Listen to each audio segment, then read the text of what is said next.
que acontece? Nesse momento, então, os mongóis foram lutar. Depois disso tudo, os Geb e Subedê se uniram, começaram a ir em direção ao norte, nordeste, certo? Mais para a direção nordeste. E eles identificaram então o povo que eles queriam lutar. O povo que eles queriam lutar ficavam no Volga. Era um povo que eram os búlgaros. Não eram os búlgaros da Bulgária, o que do país Bulgária hoje. Eles eram um búlgaro que no século X eles viraram muçulmanos e viviam nessa época no rio Volga. Porque os mongóis viram como esse povo como ameaça, a principal ameaça. Porque eles queriam garantir as estepes. Os outros povos, eles moravam, digamos, mais em cidades e reinos. Esse povo cuidava, ele ficava na região do rio, certo? Eles falaram, temos que tirar esse povo do rio Volga para garantir, quando a gente migrar para cá, começar a fazer a nossa colonização, garantir que os afluentes do Volga e o rio tenham acesso ao nosso gado, nós temos acesso ao rio. Então nós temos que tirar esse povo búlgaro. Quem é esse povo? Esse povo é um povo que eu falei, no século X se converteu ao islamismo e vivia ali, certo? E era um povo que já estava ali certo tempo, desde o século X. Mais do que isso até. Mas o autor não comenta muito desse povo. Eu não posso falar porque também não estudei sobre esse povo. Voltando ao assunto. Mas os venezianos viram ele como ameaça. Então eles estavam indo lutar contra esse povo. Mas aí aconteceu uma coisa. Os Polovets foram para todos esses reinos russos em volta, não só para os russos, mas para os eslavos, e falaram, um povo nos invadiu, nos expulsou da nossa terra, e hoje foi nós, mas amanhã são vocês. Então esses bárbaros que nos expulsaram das suas terras estão invadindo suas terras, vamos lutar contra eles. Então os russos, os povos eslavos, fizeram uma aliança com os Polovets para lutar contra os mongóis. Então eles começaram a migrar para lutar contra os mongóis. Então quando os mongóis estavam indo enfrentar Geb e Subedê, estavam indo enfrentar os búlgaros, eles dão de cara com esse grupo enorme. Então, tipo, o líder dos Polovets era um cara que chamava Kotian. Eu não sei, eu explico, com certeza eu não estou pronunciando correto, chama Kotian. E ele chama o cara que vai comandar a união dos povos russos e eslavos, era um cara que se chama Mitslavich. Não chama ele de Mitslav. Então os Mitslav ele vai chamar povos das cidades, eu não sei, também não vou pronunciar correto com certeza, não vou pronunciar certo, mas vamos lá, Volhynia, Kursk, Kiev, Chernigov, Suzdal, Rostov, várias cidades, príncipe de várias cidades vão. Ele não é que ele é um líder principal, ele é o cara que vai encabeçar ali, mas digamos assim, porque esses povos russos e eslavos, eles lutavam tanto com povos, eles lutavam tanto contra, digamos, entre si, eles eram inimigos entre si, mas também eles podiam se aliar para lutar contra o inimigo em comum. Então existiam muitos líderes nessa tropa, só que o que é interessante isso nós estamos falando isso já é 1223. Eles estão em 1200, então já estamos em uma campanha de 2 anos. Nós estamos em 1223 e ali existe um grupo dos russos eslavos, dos Polovets, eles fizeram um exército de 80 mil homens. E quantos eram os mongóis? Os mongóis eram 25 mil homens. Então vamos falar uma diferença. Como era o exército dos russos? Imagina assim, tinha os russos e os eslavos, tinha dos reinos russos e eslavos, tinham peões que se chamam peões galicianos, que eram caras que eram mais ou menos cavaleiros e carregavam clavas, massas, aquelas armas de sabe, toda com espinhos e tal.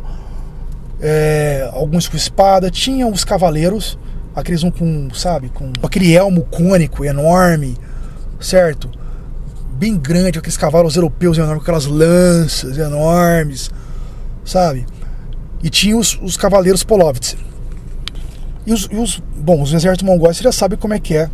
E agora, que eu já falei várias vezes, o regimento, você sabe também agora, vocês sabem que agora eles também têm a riqueza que eles carregam, né? Como eles se vestem e tudo mais. Então, 25 mil mongóis para enfrentar 80 mil homens. Quando o Subedê viu isso, ele hesitou. Ele falou, puta merda, cara. Vou enfrentar um exército o dobro do meu tamanho. Aí ele chamou Joshi. Joshi. Pergunta se Joshi foi. Lógico que Joshi não foi. Joshi mandou um recado dizendo que estava doente. Porque Joshi não queria em nenhum momento dar glória para Subedê. Porque era para Joshi seguir Subedê. Não foi. Joshi não apareceu. Aí então Subedem, para ganhar tempo, mandou um recado para os russos e para os eslavos, para os príncipes, dizendo: olha, nossa guerra não é com vocês, nossa guerra é com os Polovets. A única coisa que nós queremos de vocês é que vocês não ajudem nossos inimigos. Então ele mandou essa uma embaixada para falarem isso. Mas e o que os russos e os eslavos fizeram? Eles pegaram e fizeram o que o Shah Muhammad fez 4 anos antes. Eles mataram todos os embaixadores. Disseram: vocês são os espiões, e mataram os embaixadores. Aí os mongóis entenderam, ficaram putos, mas também entenderam que não tinha conversa com os caras. Eles se prepararam para a guerra. Aí os mongóis então fizeram o seguinte: eles jogaram flechas nos caras e recuaram. Aí nisso os Polovets e os russos vieram com as cavalarias, né? Os Polovets mais rápidos e os russos mais atrás, os cavaleiros e os galicianos. E os mongóis fugiram. E aí os mongóis, que eles fizeram também, eles abandonaram tudo para trás: carroças, escravos, moças de harém, gado, abandonaram tudo. E nisso os russos ficaram animados, os russos eslavos ficaram animados e começaram a pegar. Tomaram conta disso. Aí eles deixaram uma cavalaria pesada para tomar conta disso. Cavalaria pesada, vamos chamar isso os cavaleiros das cavalaria pesada, certo? Aí os cavaleiros mais leves, que são os Polovets, os cavaleiros galicianos, começaram a seguir os mongóis. Os Polovets sempre na frente, que eram mais rápidos, depois vinham os galicianos e depois vinham a cavalaria pesada cuidando dos tesouros que eles pegaram. Mas o que acontece? Um grupo mongol foi descoberto atrás de umas árvores. Aí os russos os russos eslavos foram e massacraram os mongóis que estavam escondidos. Eles ficaram animados com isso. Então a cavalaria pesada abandonou tudo. Todo mundo foi perseguindo os mongóis. Aí depois de 9 dias os caras perseguindo os mongóis, os caras estavam todos contentes. Os povos estavam encantados. Recuperamos a nossa terra, cara. Felicidades. Os caras fomos, os russos, ganhamos riqueza, vencemos os bárbaros, tártaros, bárbaros, não sei o que, todos contentes. Parecia uma grande celebração. Começaram a dividir. Então, os Polovets lá na frente, os russos lá atrás, todos contentes, misturados com os galicianos, todas as tropas, como todos já cantando, deviam estar bebendo, dando risada, vindo a cavalo. Aí nisso, os mongóis retornaram e atacaram de uma maneira não convencional. Como os Polovets eram arqueiros e eles faziam uma guerra com os mongóis, de arqueiro versus arqueiro, certo? Os mongóis não iam poder atacar, não queriam fazer uma... Porque se eles fossem fazer uma guerra de flechas, ia dar tempo para a cavalaria russa vir, Rússia e eslava vir, a cavalaria pesada de cavaleiros, e massacrar eles. Então eles não podiam se dar ao luxo de fazer uma guerra de flechas. Então o que eles fizeram? Eles vieram com tudo, eles pegaram as espadas curtas, que eram as espadas de aço damascena muçulmana, que era como se fosse um facão grande para nós, certo? E atacaram com tudo digamos assim, vamos supor,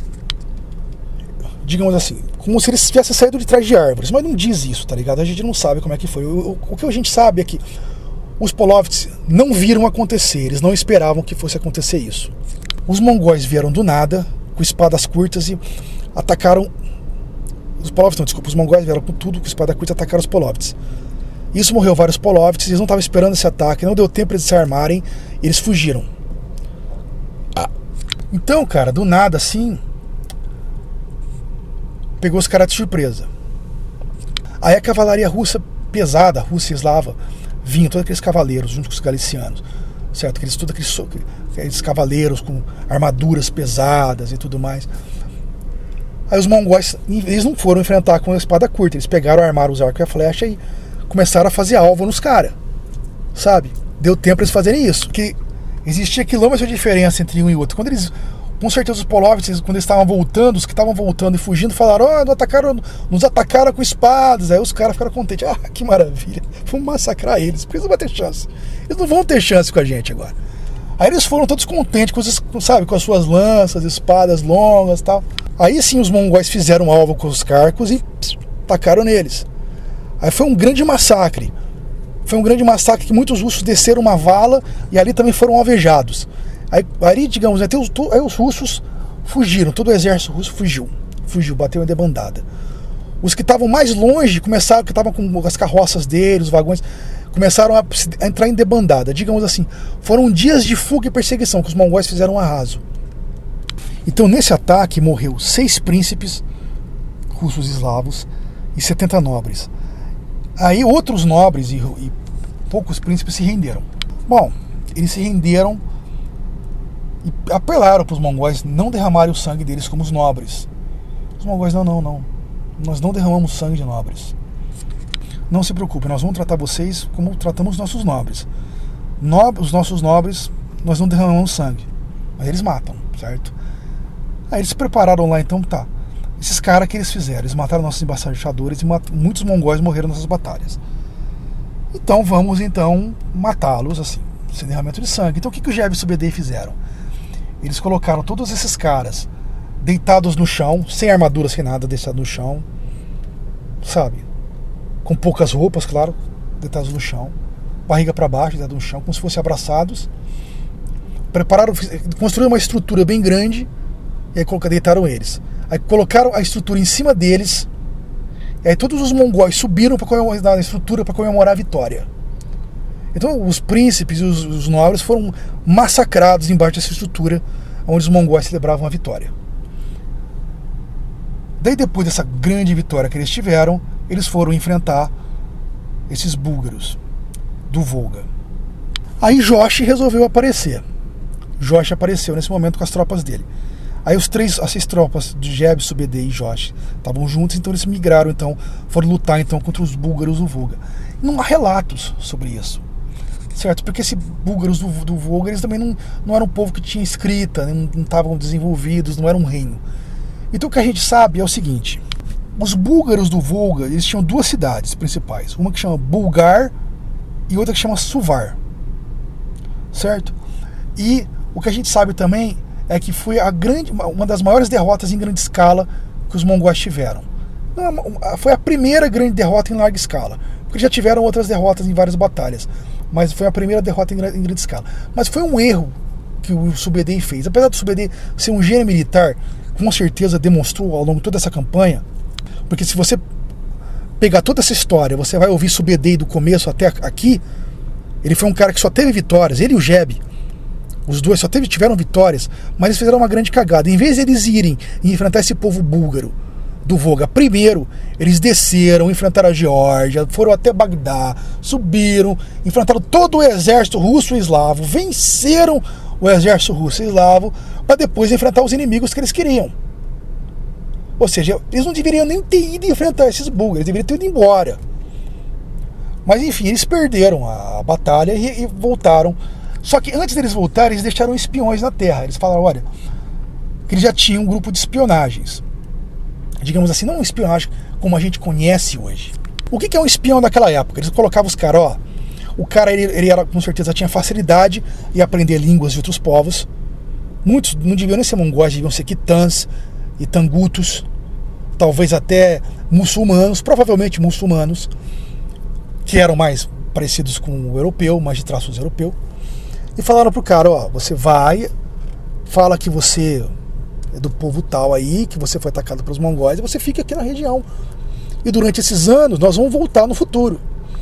Durante esses anos, você aprende o que você puder sobre a língua, você aprende o que você puder, você descobre quem é o príncipe de um lugar, a fraqueza do príncipe, como é que eu faço mais fácil para tomar a cidade, qual é o caminho mais fácil, se esse príncipe pode ser comprado, a gente pode colocar ele do nosso lado, se não pode, como é que tomar a cidade de maneira mais fácil. Isso que era um espião daquela época, não é que eu quero espionagem 007, não, espião que a gente conhece daquela época é isso, o cara entrava numa cidade lá e ia aprender sobre o príncipe, sobre o que ele podia ver, o que ele podia relatar, para depois quando os mongóis voltassem, ele ia até o exército mongol, se apresentava e falava, é assim, você consegue entrar assim, a fraqueza da cidade é essa, a muralha tem um lugar que é mais fácil de penetrar por ali, você consegue quebrar esse lugar aqui da muralha mais fácil, uma coisa desse gênero. Digamos assim, talvez os búlgaros, os mongóis, eles, assim como os russos e os eslavos subestimaram eles subestimaram os búlgaros. E automaticamente eles já tinham enfrentado muitas batalhas. Mas enfim, o que eles levaram disso? Certo? Como eu falei, no exército ele tinha até cartógrafos, provavelmente. Então, eu digo provavelmente porque o autor não tem prova. Ele fala isso, mas vamos lá.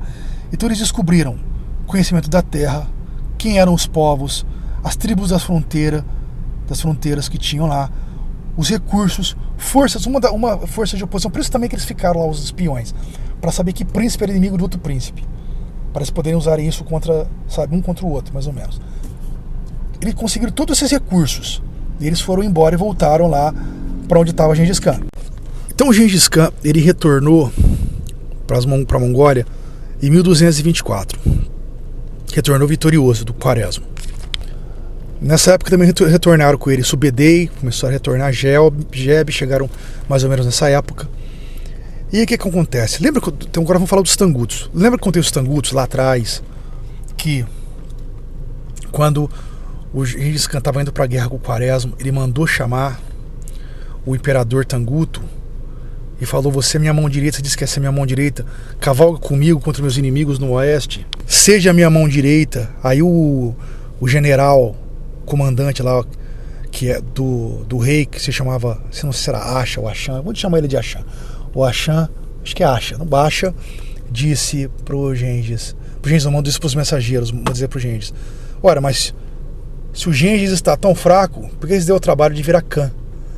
Então, tipo, os Tangutos nesse momento eles ganharam a independência dele. Não tinha como o Gengis Khan fazer uma guerra. Ele já estava migrando e levantando toda a máquina de guerra dele, os soldados, os armas de cerco, tudo pro oeste. Como é que eles iam fazer? Eles iam mudar a guerra e ir pro sul e enfrentar os Tangutos? Não.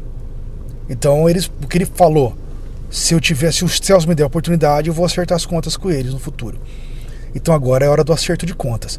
Nessa hora, o imperador, aquele imperador dos Tangutos, morreu. Então o novo imperador se chamava Xianzong.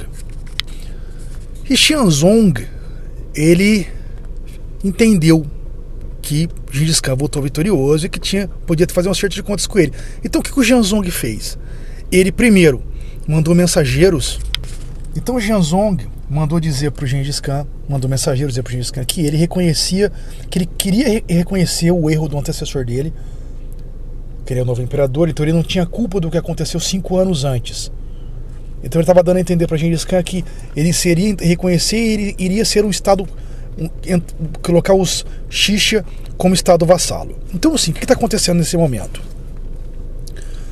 Então existe então na Ásia interior 4 potências agora.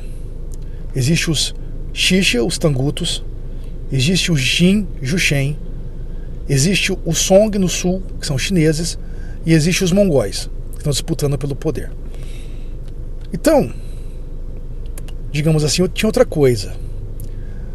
O Jin estava muito mais para o sul, não para o extremo sul que estava o Song, mas estava mais para o sul. O que acontece? Se o Gengis Khan deslocasse toda a força dele em direção aos Jin, ele iria, como posso dizer, os Tangutos poderiam atacar ele pelo flanco, pelo lado. E seria uma mal jogada, certo? Porque de repente ele podia se ver uma guerra em 2 frentes, aí, uma próxima da outra, digamos assim. Um exército atacando eles por trás ou pelo lado e o outro atacando de frente. Então ele não era bobo. Por mais que ele fez uma guerra em 2 frentes, mas digamos, o Jin estava muito distante do Quaresma, certo? Então o grupo que ficou na China não ficou entrando com tudo no sul, ficou mais ou menos mantendo posição, enquanto a força principal foi para o Quaresma. Agora a força principal do exército estava voltando. Então o Gengis Khan também estava mais velho, estava mais esperto também, ele também não estava com pressa. Então ele também começou a jogar com os Tangutos. É lógico que ele sabia que ele tinha que destruir os Tangutos a longo prazo. Não tinha conversa com os Tangutos. Os Tangutos traiu ele. Ele se sentiu traído, mas ele jogou com os Tangutos. Então o que o Gengis Khan fez? Ele pediu para Xianzong, então, o filho do Xianzong para ser refém. Como assim ser refém? Ele vai ser prisioneiro? Não. Quando um rei pede para o outro rei o filho como refém, é assim: o filho vai ser tratado para esse outro rei, vai ser dado para esse outro reino. Vamos supor, o reino sucerano e o reino vassalo. Os vassalos vão dar para o sucerano, que é o chefe, digamos. O sucerano é o chefe. Vai dar para o reino mais forte o filho, e o filho vai ser tratado como príncipe. Porém, se o reino vassalo trai ele ou começa a lutar contra ele, o príncipe é o primeiro a morrer. O filho do vassalo é o primeiro a morrer. O primeiro a morrer vai ser o refém. Então assim, o Gengis Khan pediu o filho do Xianzong como refém. Mas nesse momento o Xianzong ele estava já negociando uma aliança com os Jin para lutar contra os mongóis. Então o Xianzong ele não tinha intenção. Assim, ele tinha medo do Gengis Khan, a pessoa do Xianzong, mas ele não tinha intenção de ser um vassalo. Então o Xianzong disse que iria mandar o filho como refém e não mandou. Daí o Gengis Khan, sem pressa, começou a sacar que estava existindo uma aliança entre os Jin e os Xixia, entre os Jin e os Tangutos. Mas ele estava deslocando todo o grupo que estava vindo do Quaresmo, que estava saindo de outras regiões, estava deslocando toda a máquina de guerra dele para mais perto da região dos Tangutos. Aí ele, para ganhar tempo, então ele foi lá, mandou os embaixadores dele chegar para o imperador dos Tangutos, Xianzong, e falar que ele ainda tinha tempo de negociar, que ele tinha tempo de fazer paz, certo? Para enrolar, para toda a máquina de guerra dele chegar perto. Mas aí, quando chegaram os embaixadores, Xianzong estava com acha. E aí Xianzong estava querendo até negociar, dizendo: não foi minha culpa quando o que aconteceu 5 anos antes, não fui eu responsável pelo desrespeito. Só que acontece nesse momento, já existia uma aliança entre os Jin e os Tangutos. Daí o general dele, o Acha, virou e disse para os embaixadores de Gengis Khan: não, quem desrespeitou o Gengis Khan, o Khan fui eu. Ele fala: fui eu que respeitei, fui eu que desrespeitei o Khan. Aí ele fala: vocês mongóis já devem ter aprendido a lutar uma hora dessa. Então ele fala assim: se vocês aprenderam a lutar, vem lutar contra mim nas minhas terras em Alashan. Na minha terra em Alashan eu tenho tendas guarnecidas, camelos, cavalos e vários guerreiros. Vem lutar contra mim, vamos nos enfrentar em Alashan. Isso é uma provocação. Quando contaram isso, na verdade, assim, os embaixadores nesse momento não tinham chegado ainda, eles receberam essa mensagem. Só que nesse momento o Gengis Khan tinha seus 60 e poucos anos. E ele estava caçando, ele foi caçar, né? Porque ele ainda caçava animais, tal, essas coisas. E quando ele estava caçando, ele caiu do cavalo. Ele caiu do cavalo e ele deslocou o ombro e também parece que quebrou uma costela. Então, quando aconteceu isso, olha, eu tenho que fazer um comentário aqui. Lá atrás, quando eu estava fazendo na campanha do Quaresma, eu chamei um cara que chama Tolui de o mordomo mor do Gengis Khan. Não, desculpa, eu errei, porque é Tolui, é Tolun que se chama o mordomo mor do Gengis Khan. Tolui era um dos generais, eu confundi, meu erro, eu peço desculpas, foi meu erro. O autor comenta certinho. Tolui é um dos generais, eu confundi. Tolun, que é o nome do mordomo mor. Tolun Usherbe, que se chama o mordomo mor. Então Tolun, não Tolui, então aquele Tolui lá de trás que eu comentei na campanha do Quaresma era um dos generais. Então Tolun faz uma reunião com os generais e fala: os Tangutos são um povo citadino, que vivem em cidades. O Khan tá machucado, precisa de repouso. Vamos voltar para as savanas da Mongólia. Quando o Khan ficar bom, a gente volta. Só que quando o Gengis Khan soube disso, ele falou: que é isso? Os mongóis vão dizer que a gente o medo tomou conta de nós. Isso não vai acontecer. Vamos ficar aqui, vamos manter a posição. Aí nisso o Gengis Khan ficou de repouso. Aí nisso chegou os embaixadores, trazendo a mensagem do Acha. Gengis Khan ficou com muita raiva. Ele tava com febre, mas ele ficou com muita raiva. Tipo, que arrogância, que insulto, é insulto atrás de insulto, arrogância atrás de arrogância.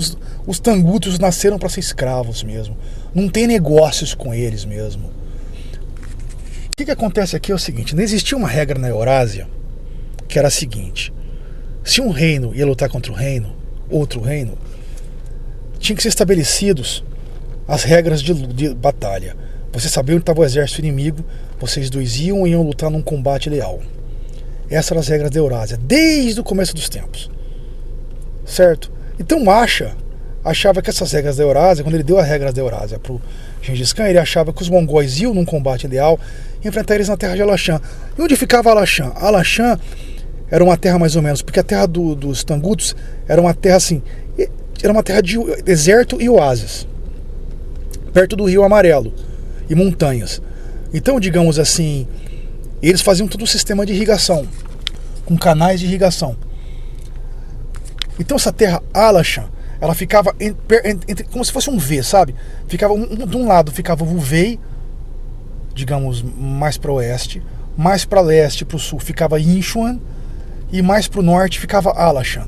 Então, digamos assim, se os mongóis fossem lutar contra o Asha em Alashan, seria uma grande bobagem. Por quê? Porque o Asha teria o apoio de Vuvei, que era a segunda cidade maior dos Tangutos, e teria o apoio de Yinchuan. E as tropas vinham sendo mandadas, e o apoio de alimentos e forças iam sendo mandadas para Alashan. Foi um erro de Asha dizer o que estava planejando para Gengis Khan, porque Gengis Khan entendeu qual era o plano dos mongóis. E como o Asha era o general supremo, então Gengis Khan entendeu que a força do exército, a maior força do exército dos Tangutos ia ficar em Alashan. E o Gengis Khan não ia jogar como ele queria, ele não ia jogar como os outros reinos da Eurásia, ele não ia fazer um combate leal. Então, no ano de 1225, as forças de Gengis Khan começaram a se movimentar para ir para enfrentar os Tangutos. Agora, daqui para frente, uma coisa que eu quero deixar claro. Eu vou dizer de lugares, só que o que acontece? Aqui eu estou seguindo o autor. O próprio autor, ele fez uma viagem para a Mongólia e para a China. Porque a Mongólia, como eu falei lá atrás, para os chineses existe a Mongólia exterior, que é o país Mongólia, e a Mongólia interior, que fica dentro da China. Porque parte da Mongólia, os chineses, está dentro do território chinês hoje. Então, o autor Zhou-man, ele viajou também. Então ele esteve na Mongólia, o país Mongólia, esteve dentro da China, para conhecer também a Mongólia, que conhece, que os chineses chamam de Mongólia interior. E ele tem todas as suas teorias, porque ele conversou com historiadores mongóis, ele conversou com historiadores chineses, ele conversou com historiadores ingleses, ele estudou vários livros de historiadores, e ele tem suas próprias teorias. Então, daqui para frente, se eu falar algum lugar, esse lugar é o que o autor Zhou-man acha. Por quê? Porque outros autores dizem que é outro lugar. Porque daqui pra frente, porque entenda uma coisa, os Tangutos não existem, não, é um povo que deixou de existir. Eles não, todos morreram, não, eles foram assimilados pelos mongóis. Como assim assimilados? Eles foram assimilados, eles não foram todos mortos, eles foram assimilados. Eles deixaram de existir como povo cultura. Então, digamos assim, nem quando os mongóis ascenderam ao poder na China, nem as outras dinastias chinesas tinham interesse em manter registros de um povo que foi rival, porque os Tangutos eram rivais. Então o que acontece? Muita coisa foi perdida. Hoje, desde o início do século XIX, historiadores e arqueólogos ingleses e russos que começaram esse processo, iam para a China, iam para aquelas cavernas, para aquelas regiões, começaram a encontrar artefatos, e inclusive coisas que tinham, sabe, não bibliotecas, mas lugares que até estavam preservados, encontraram escritos dos Tangutos. Os chineses hoje estudam, os historiadores e arqueólogos chineses estudam sobre esses Tangutos, estudam sobre esse povo Xixia, mas isso é hoje. Começou no século XIX, XX, XXI, hoje está sendo estudado mais. Então, por séculos esse povo é perdido. Então, assim, o que você tem desses fatos é muito por cima. Então o autor, Zhou-man, como estudioso, como historiador, ele foi lá e ele desenvolveu sua própria teoria. É lógico que os fatos, assim como a guerra aconteceu, é conhecimento geral de todos. Mas os locais que o Zhou-man estabelece é de acordo com o que ele estudou. E, cara, faz sentido. E ele vai contar pra você, bom, eu não vou dizer isso, porque ele conta no livro a viagem. Ele vai dizer, quando ele diz o nome de uma montanha, ele teve naquela montanha. Ele fala, eu acho que essa montanha é por causa disso.